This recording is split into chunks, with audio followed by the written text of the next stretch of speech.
So recently we've been talking about what clearly seems to be an attempt by Bernie Sanders to really reinforce himself as the more electable candidate and the better candidate in contrast to Joe Biden. And I explained to you guys in those videos that it's absolutely crucial for him to be able to message to the people, hey guys, Joe Biden is going to lose to Donald Trump, because the biggest thing that people keep talking about is, oh, we need the candidate to beat Donald Trump, and the presumption is that Bernie can't do it and that Joe Biden can do it. And so I say that electability is literally a strength for Bernie. So flip that, use it in your favor, and call him out. I've also felt like he took too much of a gloves-off strategy up until this point, as well as last election cycle. I felt like that. But it seems like Bernie is finally starting to go after Joe Biden. So he's on with Anderson Cooper, and he makes a pretty darn convincing case. Joe Biden voted and helped lead the effort for the war in Iraq, the most dangerous foreign policy blunder in the modern history of this country. Joe Biden voted for the disastrous trade agreements like NAFTA and permanent normal trade relations with China, which cost us millions of jobs. You think that's going to play well in Michigan or Wisconsin or Pennsylvania? You know, Joe Biden has been on the floor of the Senate talking about the need to cut Social Security or Medicare or Medicaid. Joe Biden pushed a bankruptcy bill, which has caused enormous financial problems for working families. And remember that Elizabeth Warren had mentioned the bankruptcy bill. So yeah, he's been on the wrong side of virtually everything. And I actually recently just saw that Joe Biden responded to a questioner who was asking him about his take on the Iraq War, and he responded by pretending as if he was against it from the jump.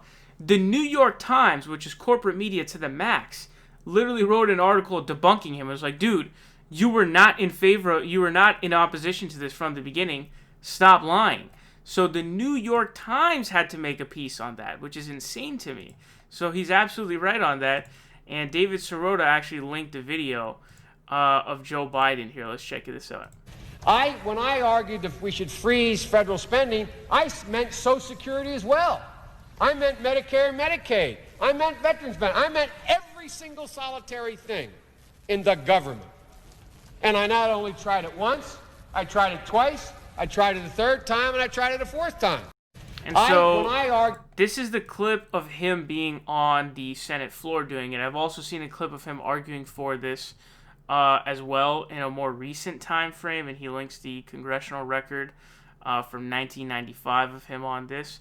So he's absolutely right. And actually what was really, really interesting here, okay, and this is what's super interesting, okay, remember, who's voting for Joe Biden? The boomers. Not just the boomers, the Gen Xers, okay? They're the people who are voting for him. Boomers, I believe it's like over 50% support Joe Biden.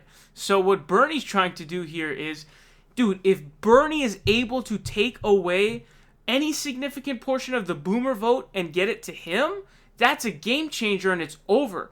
Bernie's already got the young vote locked in, right? And that's why young people need to go out in droves to vote for him.